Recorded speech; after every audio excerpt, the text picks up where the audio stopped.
नमस्कार, Byju's exam prep IAS Hindi platform पर आपका स्वागत है।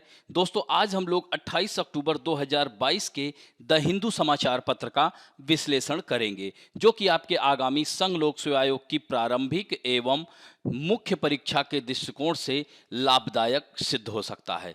दोस्तों, इस सत्र को शुरू करने से पहले कुछ महत्वपूर्ण सूचना है। जैसा कि आप लोगों को पता है कि बायजूस आईएएस ऑफलाइन निःशुल्क वर्कशॉप आयोजित करता है और दोस्तों, हमारा ऑनलाइन प्लेटफॉर्म के साथ साथ ऑफलाइन बैचेज भी चलता है, जो देश के विभिन्न शहरों में यह आयोजित किया जाता है। तो इस बार कोलकाता में दीक्षित सर के द्वारा यह ऑफलाइन निःशुल्क वर्कशॉप लिया जाएगा और दोस्तों 30 अक्टूबर को शाम 4 से 5 पहले मॉक टेस्ट होगा। उसके बाद 5 से 7 यह निःशुल्क कार्यशाला आयोजित की जाएगी। तो आप लोग इसमें ज़्यादा से ज़्यादा लोग भाग ले सकते हैं जो जिस शहरों से बिलोंग करते हैं। दोस्तों, इसके साथ साथ बेंगलोर में भारत सर के द्वारा यही कार्यक्रम 30 अक्टूबर को आयोजित किया जाएगा। इसी तरह से पुणे में अभिषेक शुक्ला सर के द्वारा यह वर्कशॉप ली जाएगी और दोस्तों जयपुर में विजय नारायण सर के द्वारा यह वर्कशॉप आयोजित की जाएगी। और इसके साथ साथ एक और महत्वपूर्ण खबर यह है कि साप्ताहिक समसामयिकी में एक्सप्लेन्ड सीरीज में प्रत्येक शुक्रवार को रात 8 बजे लाइव सेशन होता है, जिसमें इस बार का टॉपिक है यूके के नए पीएम ऋषि सुनक। तो दोस्तों, इस लाइव सेशन में आप लोग यूके के प्रधानमंत्री ऋषि सुनक, जो कि भारतवंशी हैं, इनके बारे में जानकारी हासिल करेंगे। इसके साथ साथ भारत ब्रिटेन संबंध और कैसे प्रगाढ़ होंगे, इन सब बातों पर चर्चा की जाएगी। और दोस्तों, अभी तक हमारे इस चैनल को अगर सब्सक्राइब नहीं किया है तो प्लीज़ इसे सब्सक्राइब करें, लाइक करें, कमेंट करें और अपने दोस्तों को भी शेयर करें। तो आइए अब पहले टॉपिक की ओर चलते हैं। What is Turkey's latest disinformation law. तो दोस्तों, यह जो लेख है, तो दोस्तों तुर्की में हाल ही में एर्दोगन सरकार ने मीडिया कानून पारित किया है, तो उसकी काफ़ी आलोचनाएं हो रही हैं। तो इसके पीछे क्या चिंताएं हैं, पत्रकारों की क्या चिंताएं हैं, इन सब बातों की चर्चा करते हुए हम लोग इसमें थोड़ा सा भारत एवं तुर्की के संबंधों की भी चर्चा करेंगे। तो यहाँ पर महत्वपूर्ण यही हो जाता है कि 14 अक्टूबर को तुर्की की संसद ने अत्यधिक आलोचनात्मक विघटनकारी कानून को अपनाया, जो सोशल मीडिया उपयोगकर्ताओं और पत्रकारों को विघटन फैलाने के लिए 3 साल तक की सजा सुनाता है। यही कारण है कि तुर्की में बहुत ज्यादा इस समय असंतोष व्याप्त है। दोस्तों, आलोचकों में वेनिस आयोग भी शामिल है, जो कि संवैधानिक मामलों पर यूरोप की परिषद की सलाहकार संस्था है। तो उसने विघटन जैसे इस शब्द पर अस्पष्ट व्याख्या की ओर इशारा किया है। तो दोस्तों, इसमें इस कानून में ऐसा क्या है जिसकी वजह से इसका राष्ट्रीय और अंतर्राष्ट्रीय स्तर पर विरोध हो रहा है। तो इस सामूहिक रूप से जो विघटनकारी कानून के रूप में इसे जो माना जा रहा है, इसमें 40 अनुच्छेद शामिल हैं, जिसमें से 23 विभिन्न कानूनों में संशोधन होगा। इन 40 में जो सबसे विवादास्पद अनुच्छेद है वह अनुच्छेद 29 है। और दोस्तों, यह अनुच्छेद 29 की वजह से जनता के बीच भय या दहशत पैदा करने के उद्देश्य से देश की आंतरिक और बाहरी सुरक्षा, सार्वजनिक व्यवस्था और सामान्य कल्याण के बारे में भ्रामक जानकारी को सार्वजनिक रूप से प्रसारित करने के लिए इसे एक अपराध के रूप में परिभाषित करता है, जिसकी वजह से इसका काफी विरोध हो रहा है। हालांकि तुर्की सरकार ने तर्क दिया है कि कानून उन मामलों का मुकाबला करेगा जहां इंटरनेट का उपयोग झूठे नामों के तहत अवैध सामग्री साझा करने के लिए किया जाता है, जहां गुमनाम खाते अलग अलग राजनीतिक विचारों, धर्म या जातीयता के व्यक्तियों की बदनामी करते हैं। तो उन लोगों पर यह कार्रवाई की जाएगी, ना कि सब पर। और दोस्तों, इस कानून को लागू करने के लिए सोशल मीडिया प्लेटफॉर्मों को अब उपयोगकर्ता डेटा को तुर्की अदालतों को सौंपने के लिए भी कहा जा सकता है। तो ऐसे में क्या चिंताएं हैं? तो आलोचकों, जिसमें मैंने बताया ही कि वेनिस आयोग भी शामिल है, तो संवैधानिक मामलों पर यूरोप की परिषद की यह एक सलाहकारी संस्था है, जिन्होंने कुछ महत्वपूर्ण शब्दावली, विशेष रूप से जो विघटन शब्द है, इसकी अस्पष्ट व्याख्या की ओर इशारा किया है, क्योंकि कानून अभियोजकों को इसे निर्धारित करने की जिम्मेदारी देता है। तो यहां आलोचकों का यही तर्क है कि तुर्की एक भारी ध्रुवीकरण वाला देश है और एक धर्मनिरपेक्ष भी देश है, और अदालतें पहले पत्रकारों और अन्य सामाजिक वैज्ञानिकों के खिलाफ हो गई हैं, जो कि एक भरोसेमंद तस्वीर नहीं दिखाई दे रही है। तो आयोग ने सार्वजनिक शांति में गड़बड़ी का गठन करने के बारे में जो चिंताएं हैं, उस पर भी प्रकाश डाला है और इसने अपनी रिपोर्ट में कहा कि अधिकारियों के साथ बैठक के बाद जो सबसे अधिक चिंताजनक लगता है वह यह है कि सार्वजनिक विरोध को अपने आप में सार्वजनिक शांति में गड़बड़ी माना जा सकता है और यह कथित विघटन के प्रसार पर भी सवाल उठाता है, खासकर जब भौतिक और ऑनलाइन रिक्त स्थान के बीच की सीमाएं धुंधली होती हैं। ऐसे में दोस्तों, पत्रकारों की क्या चिंता है? पत्रकार इस कानून को लेकर क्यों चिंतित हैं? कानून अब समाचार वेबसाइटों को मुख्य धारा के मीडिया के हिस्से के रूप में मान्यता देता है और इस प्रकार उन्हें समाचार पत्रों के समान नियमों का पालन करना होगा। तो इसमें नियामक प्राधिकरण द्वारा फ्लैग किए जाने पर रिपोर्ट को हटाना और उसी हाइपरलिंक पर एक खंडन प्रकाशित करना शामिल है। दोस्तों, तुर्की के पास पहले से ही प्रेस की स्वतंत्रता से संबंधित एक प्रभावशाली रिकॉर्ड है।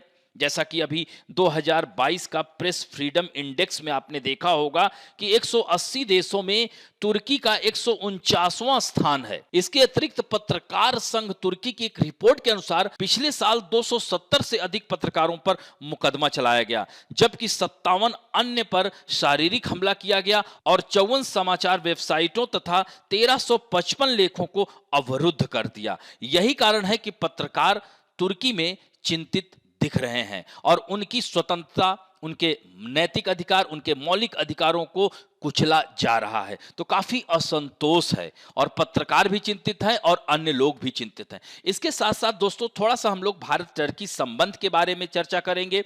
तो भारत टर्की संबंध काफी संघर्षपूर्ण रहा है। तो दोस्तों, भारत और तुर्की के बीच रिश्तों के इतिहास की चर्चा 1912 से अगर किया जाए तो ज्यादा तर्कसंगत होगा, क्योंकि जब स्वतंत्रता सेनानी 1912 में हमारे देश के स्वतंत्रता सेनानी डॉक्टर अंसारी ने बाल्कन युद्ध के समय तुर्की को मेडिकल मदद भेजी थी। इसके बाद 1920 में तुर्की की आजादी की लड़ाई में भारत ने मदद की थी और पहले विश्व युद्ध के बाद महात्मा गांधी ने तुर्की के साथ हुए अन्याय का भी विरोध किया था। तो दोस्तों, इस तरह से दोनों ने ही एक दूसरे को तरजीह देते हुए भारत के आजाद होने के बाद पहले प्रधानमंत्री जवाहरलाल नेहरू इसलिए प्रभावित थे क्योंकि मुस्तफा कमाल पाशा ने तुर्की को एक धर्मनिरपेक्ष और लोकतंत्र के रूप में बदला था और नेहरू भी भारत के लिए ऐसा ही आदर्श सोचते थे। वहीं भारत के आजाद होते ही उसे तवज्जो देते हुए दोनों देशों के बीच कूटनीतिक संबंध शुरू हो गए, लेकिन गुटबाजी के चलते दोनों के रास्ते अलग हो गए। दूसरे विश्व युद्ध के बाद का ही समय था जब भारत आजाद हो रहा था और दुनिया एक सियासी खेमे में बदल रही थी और दोस्तों, अमेरिका और सोवियत संघ दुनिया की ताकत के दो ध्रुव बन गए थे। ऐसे में तुर्की अमेरिका के नाटो खेमे में शामिल हो गया और साथ साथ पाकिस्तान भी, जबकि भारत तटस्थवादी नीति अपनाया। इसी तरह से अगर हम संबंधों की बात करें तो शीत युद्ध से इसका फासला और बढ़ता चला गया और इस तरह से भारत पाक युद्ध में तुर्की रहा दुश्मन। दोस्तों, शीत युद्ध और खेमेबाजी का एक असर यह भी हुआ कि तुर्की और पाकिस्तान के बीच जो दोस्ताना रिश्ते बने 1965 और 1971 के युद्ध में भारत और पाकिस्तान के बीच जो दो ऐतिहासिक लड़ाइयां हुई, दोनों ही बार तुर्की ने पाकिस्तान का भरपूर सहयोग किया। यही कारण है कि भारत तुर्की से दूर होता चला गया। तो दोस्तों, तुर्की के इस व्यवहार की वजह से भारत ने साइप्रस का साथ दिया, यानी पाकिस्तान के पक्ष में तुर्की के खुले सहयोग के बाद जब 1974 में तुर्की ने साइप्रस पर हमला किया था तो भारत ने साइप्रस का साथ दिया था। इसके पीछे बदले की भावना से ज्यादा भारत की विचारधारा थी। नेहरू की विदेश नीति पर ही चल रहा भारत गुटनिरपेक्ष आंदोलन से जुड़ा था और साइप्रस के राष्ट्रपति इस आंदोलन के बड़े नेता थे। तो साइप्रस के एक हिस्से पर तुर्की के कब्जे के खिलाफ भी भारत की इंदिरा गांधी सरकार ने कार्रवाई भी की थी।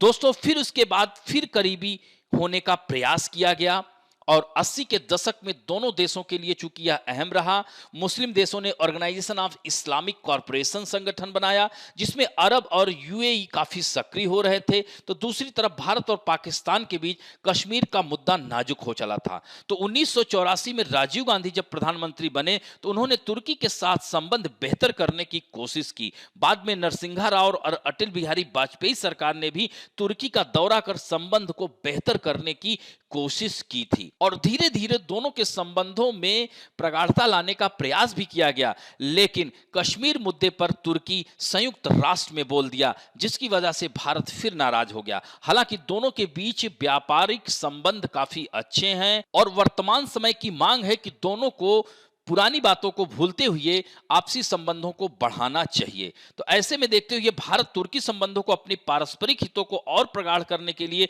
कुछ सिफारिशें दी गई हैं। एक व्यापक आर्थिक भागीदारी समझौता जो वर्तमान में दोनों सरकारों द्वारा विचाराधीन है, तो भारत तुर्की संबंधों को बढ़ाने की दिशा में एक महत्वपूर्ण कदम हो सकता है और अपने व्यापार संबंधों में विविधता लाने और निर्माण एवं नवीकरणीय ऊर्जा सहित कई क्षेत्रों में एक संयुक्त तंत्र खोजना भी आवश्यक है। दोस्तों, फारस की खाड़ी दोनों देशों के लिए बहुत ही महत्वपूर्ण ऊर्जा के स्रोत के रूप में बनी हुई है। तो ऐसे में दोनों को आपस में एकजुट होना चाहिए। आतंकवाद, सुरक्षा और यहां तक कि सैन्य और रक्षा सहयोग से संबंधित मुद्दों पर दोनों पक्षों को मदद मिलेगी, क्योंकि तुर्की एक महत्वपूर्ण देश बना रहेगा जहां से आईएसआईएस विरोधी अंतरराष्ट्रीय संगठन चल रहा है। तो मौजूदा आतंकवाद रोधी सहयोग को उन्नत करने और खुफिया सूचनाओं का साझाकरण एक महत्वपूर्ण कदम हो सकता है। भारत और तुर्की दोनों कृषि अर्थव्यवस्था से सेवा अर्थव्यवस्था तक विकसित हुए हैं और सफलतापूर्वक एक विश्वसनीय विनिर्माण क्षेत्र भी विकसित किया है। तो इस तरह से इन सिफारिशों के बाद अगर दोनों देश आपस में संबंधों को मजबूत बनाते हैं तो आगे बहुत ही अच्छा होगा। खासकर यूरेशियाई नीति में भारत के लिए काफी अच्छा सिद्ध होगा अगर तुर्की से संबंध अच्छे होते हैं। तो दोस्तों, यहां पर देख सकते हैं तुर्की के एक तरफ ब्लैक सी है तो इधर मेडिटेरियन सी है। इसे दो महाद्वीपों का देश, इसका जो इस्तांबुल है आप देख सकते हैं ये यूरोप में स्थित है। और यहां पर देख सकते हैं लेक वान झील जो कि विश्व की सबसे खारे पानी की झील है। यहाँ पर अनातोलिया का पठार है। तो भौगोलिक दृष्टिकोण से कृषि के क्षेत्र में और ऊर्जा के क्षेत्र में यह महत्वपूर्ण स्थान रखता है। तो ऐसे में भारत को इसके साथ द्विपक्षीय संबंधों को और मजबूत करने की आवश्यकता है। अब बढ़ते हैं दोस्तों दूसरे महत्वपूर्ण टॉपिक की ओर, पृष्ठ संख्या 10 पर, सामान्य अध्ययन के सेकंड पेपर, सरकारी नीतियां और हस्तक्षेप। तो the dismissal case of slashing scheme and cutting funds. तो दोस्तों, इसमें हम लोग बात करेंगे बहुत सारी योजनाओं को समाप्त कर दिया गया है या विलय कर दिया गया है, उनके फंड में कटौती की जा रही है। तो इनके पीछे क्या कारण है, इसके बारे में हम लोग चर्चा करेंगे। तो पिछले 3 वर्षों में मौजूदा केंद्र सरकार द्वारा प्रायोजित योजनाओं में से 50% से अधिक को बंद कर दिया गया है, या तो उसमें सम्मिलित किया गया है या उसमें संशोधन किया गया है या उन्हें अन्य योजनाओं के साथ एक साथ मिला दिया गया है। तो प्रभावी मंत्रालयों में यह अलग अलग घटनाएं हुई हैं। उदाहरण के लिए अगर देखा जाए तो केंद्रीय महिला एवं बाल विकास मंत्रालय के लिए 19 योजनाओं में अब केवल 3 योजनाएं बची हैं, यानी मिशन शक्ति, मिशन वात्सल्य और सक्षम आंगनवाड़ी तथा पोषण 2.0। हालांकि यह 3 देखने को है, इसमें बहुत सारी चीजों को मर्ज कर दिया गया है। और दोस्तों, इसमें जो मिशन शक्ति है इसने स्वयं 14 योजनाओं को बदल दिया है, जिसमें बेटी बचाओ बेटी पढ़ाओ योजना शामिल थी। तो ऐसे बहुत सारी योजनाओं को मर्ज करके एक जगह कर दिया गया है। सरकार का यह दृष्टिकोण है कि इसके माध्यम से इसके अच्छे रिजल्ट मिलेंगे, इस कारण से यह निर्णय लिया है। इसी तरह से पशुपालन और डेयरी मंत्रालय के मामले में 12 में से सिर्फ 2 योजनाएं शेष हैं। इसके अतिरिक्त मंत्रालय ने 3 योजनाओं को समाप्त कर दिया है, जिसमें सहकारी समितियों के माध्यम से डेयरी, राष्ट्रीय डेयरी योजना 2 आदि शामिल हैं। दोस्तों, कृषि और किसान कल्याण मंत्रालय अब 20 में से 3 यानी कृषोन्नति योजना, कृषि सहकारिता पर एकीकृत योजना और राष्ट्रीय कृषि विकास योजना है, जबकि जैविक खेती पर राष्ट्रीय परियोजना या राष्ट्रीय कृषि वानिकी नीति के बारे में बहुत कम जानकारी है। तो कुछ लोग हो सकते हैं जो मानते हैं कि सरकारी योजनाओं में कमी एक उल्लेखनीय उपलब्धि है। तो क्या इन योजनाओं को मर्ज करने से लोगों को लाभ मिलेगा, यह एक अलग विषय हो जाता है। तो मौजूदा योजनाओं के लिए धन कटौती, संवितरण और धन के उपयोग जैसी यह चुनौतियां हैं कि इनका उपयोग कैसे किया जाए। जून 2022 तक केंद्र सरकार द्वारा प्रायोजित योजनाओं के लिए 1.2 लाख करोड़ की धनराशि उन बैंकों के पास है जो केंद्र के लिए ब्याज आय अर्जित करते हैं। दोस्तों, निर्भया फंड 2013 में स्थापित किया गया था। सार्वजनिक स्थानों पर महिलाओं की सार्वजनिक सुरक्षा में सुधार और आर्थिक सामाजिक गतिविधियों में उनकी भागीदारी को प्रोत्साहित करने के लिए परियोजनाओं के वित्त पोषण पर ध्यान केंद्रित करने वाला एक मामला है, जिसमें 1000 करोड़ सालाना यानी 2013 से लेकर के 16 तक आवंटित किया गया था फंड, और काफी हद तक यह अव्ययित रहा। तो महिला एवं विकास मंत्रालय को 660 करोड़ का वितरण किया गया था, लेकिन जुलाई 2021 तक केवल 181 करोड़ रुपए का उपयोग किया गया था। और फिर भी राज्यों में विभिन्न महिला केंद्रित विकास योजनाओं को बंद या समाप्त किया जा रहा है। तो इस बीच सार्वजनिक स्थानों पर महिलाओं को महत्वपूर्ण जोखिमों का सामना करना पड़ रहा है। तो ऐसे में सरकार को सोचना पड़ेगा। दोस्तों, पिछले कुछ वर्षों में उर्वरक सब्सिडी गिरावट के कारण किसानों की स्थिति बहुत ही खराब हो चुकी है। फाइनेंशियल ईयर 2020-21 में उर्वरकों पर वास्तविक सरकारी खर्च 1,27,921 करोड़ तक पहुंच गया था। तो फाइनेंशियल ईयर 21-22 के बजट में आवंटन 79,529 करोड़ था। बाद में कोविड-19 महामारी के बीच इसे 1,40,00,000 करोड़ में संशोधित कर दिया गया। और दोस्तों, फाइनेंशियल ईयर 2022-23 के बजट में आवंटन 1,05,222 करोड़ था। तो इस तरह से एनपीके उर्वरकों, जिसमें नाइट्रोजन, फास्फोरस, पोटेशियम के लिए आवंटन वित्त वर्ष संशोधित अनुमानों की तुलना में 35% कम हो गया। अब सोचिए, तो ऐसे में किसानों की स्थिति क्या होगी। और इसके साथ साथ बजटीय कटौती, और जब यूक्रेन युद्ध के बाद उर्वरकों की कीमतें और बढ़ गई हैं, तो ऐसे में किसानों को कैसे प्रोत्साहन किया जाएगा। हम किसानों को कृषि कार्य जारी रखने के लिए कैसे प्रोत्साहित कर पाएंगे, यह एक समस्या है। और दोस्तों, रोजगार कार्यक्रम में जैसे Mahatma Gandhi national rural employment guarantee act, यह लगातार इसके बजट में गिरावट देखी गई है, जबकि महामारी के दौरान यह एक महत्वपूर्ण योजना के रूप में उभरा। वर्ल्ड बैंक ने भी इसे सराहा था और इसके लिए धन बहुत आवश्यक था, लेकिन आए दिन राज्यों से यही खबर देखने को मिलती है कि उन्हें बजट बहुत देरी से मिलता है, जिसकी वजह से वास्तविक धन वितरण में अक्सर देरी होती है। तो इस योजना के विश्वास में गिरावट आई है। इसी तरह से कोरोना को देखते हुए गरीब कल्याण रोजगार अभियान, जिसमें 125 दिनों की अवधि के लिए प्रवासियों के लिए रोजगार की व्यवस्था की गई थी, वह भी ठीक ढंग से वह क्रियान्वित नहीं हो रहा है। इसी तरह से स्वास्थ्य देखभाल में भी अगर देखा जाए तो स्वास्थ्य कर्मियों का में जिसमें आशा कार्यकर्ता, जिन्होंने कोविड-19 के दौरान एक महत्वपूर्ण भूमिका निभाई थी, लेकिन उन्हें वेतन में 6 महीने तक की उनके वेतन में देरी हुई है। मानदेय और मजदूरी न्यूनतम स्तर पर अटके रहने से उनकी नौकरियों को नियमित करने का संघर्ष भी जारी है। और इसके साथ साथ एक उदाहरण और भी है कि पर्यावरण, वन एवं जलवायु परिवर्तन मंत्रालय के तहत वन्य जीव आवास विकास के लिए भी अनुदान में गिरावट देखी गई है। दोस्तों, पिछले अगर देखा जाए वर्ष 18-19 में यह 165 करोड़ रुपया था, जबकि 19-20 में 124 करोड़ रुपया हो गया। और दोस्तों, 20-21 में यह 87.6 करोड़ रुपया। तो यह देख सकते हैं कि लगातार घट रहा है। तो प्रोजेक्ट टाइगर के लिए आवंटन घटा दिया गया है, यानी वित्त वर्ष 18-19 में 323 करोड़ से अब इसे घटाकर 194.5 करोड़ कर दिया गया है। तो इस तरह से यह देखना आवश्यक होगा कि एक प्रासंगिक प्रश्न, वित्त पोषण में कटौती की स्थिति में जलवायु परिवर्तन दायित्वों को कैसे हम पूरा कर पाएंगे। तो दोस्तों, सरकारी योजनाओं को कम करने और फंडिंग में कटौती करने के बजाय सरकार को अब सही आकार देना चाहिए। माल और सेवा कर में सुधार के बाद केंद्र राज्य संबंधों को बदल दिया गया है, जिसमें राजकोषीय क्षमता केंद्र की ओर झुकी हुई है और हमारी सार्वजनिक सेवाओं में अधिक डॉक्टरों, इंजीनियरों, शिक्षकों और कम डेटा एंट्री क्लर्कों की आवश्यकता है। हमें आज की चुनौतियों को सामना करने के लिए कुशल सिविल सेवा की क्षमता का निर्माण करने की आवश्यकता है। तो दोस्तों आगे की राह यही है कि कम सरकारी योजनाओं को लक्ष्य रखने के बजाय हमें बेहतर सार्वजनिक सेवा वितरण की ओर अपनी आकांक्षाओं को बढ़ाना चाहिए।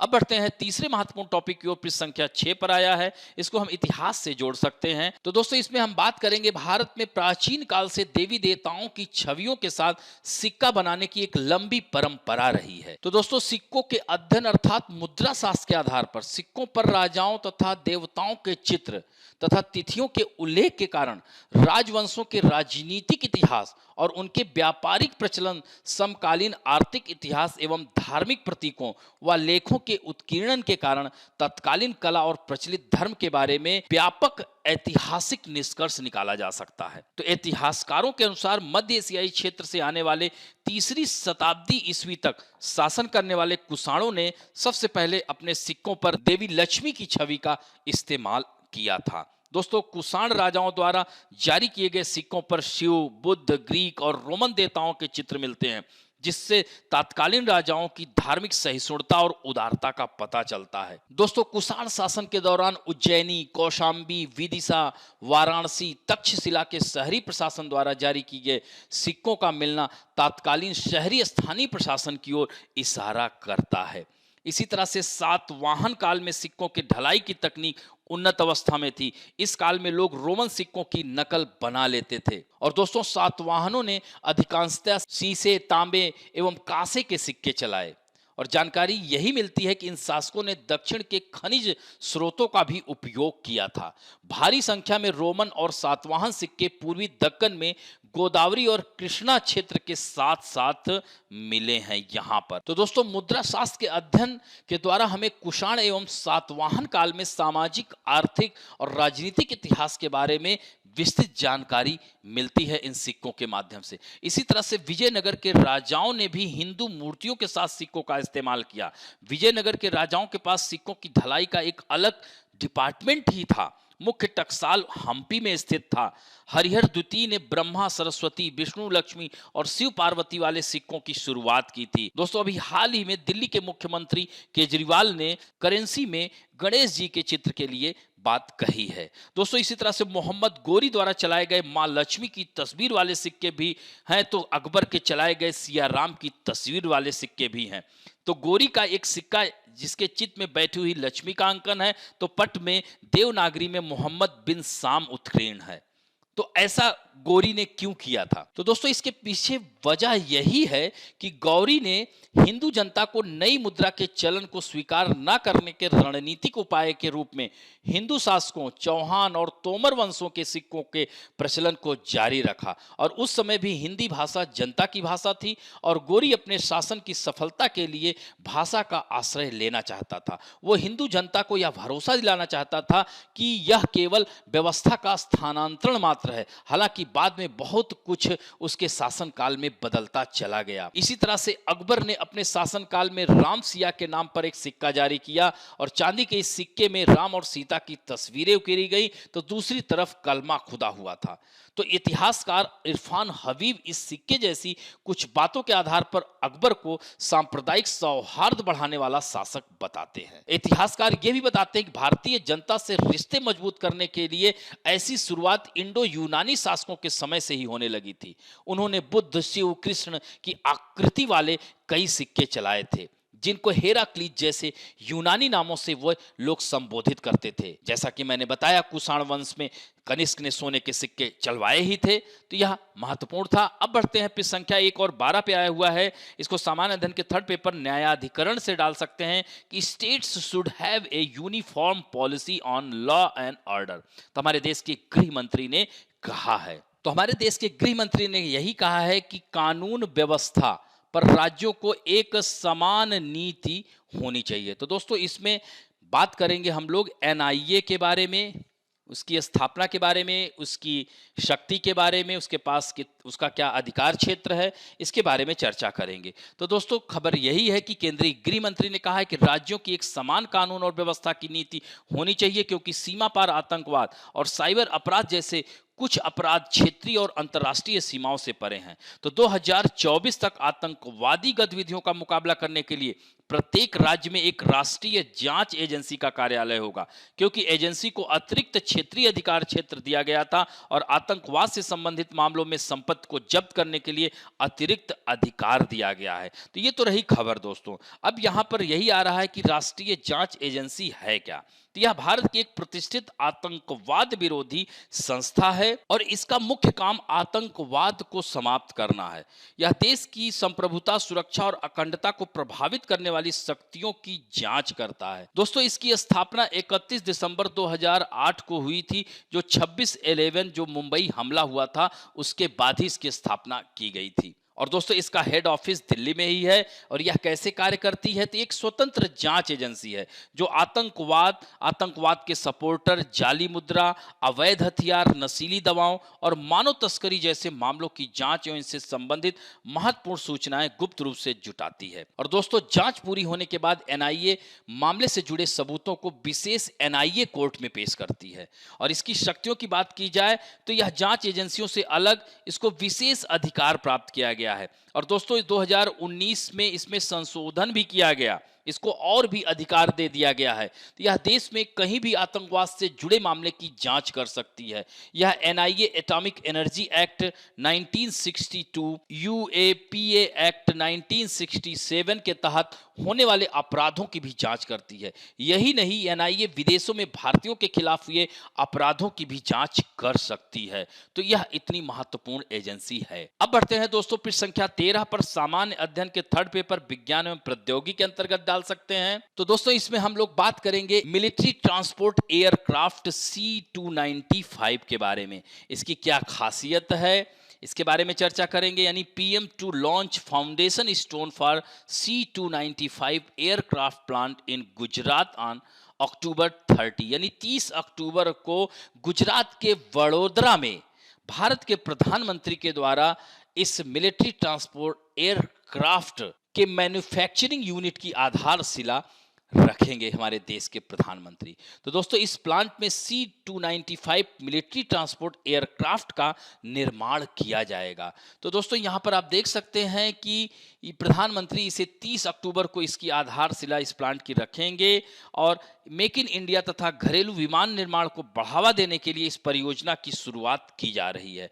दोस्तों, 21,000 करोड़ से अधिक रुपए इसमें खर्च होंगे। यानी पहली बार ऐसा हो रहा है कि C-295 विमान का निर्माण यूरोप के बाहर किया जाएगा। इतना ही नहीं, इस प्रोजेक्ट के तहत पहली बार किसी निजी कंपनी द्वारा सैन्य विमान का निर्माण भारत में किए जाना है।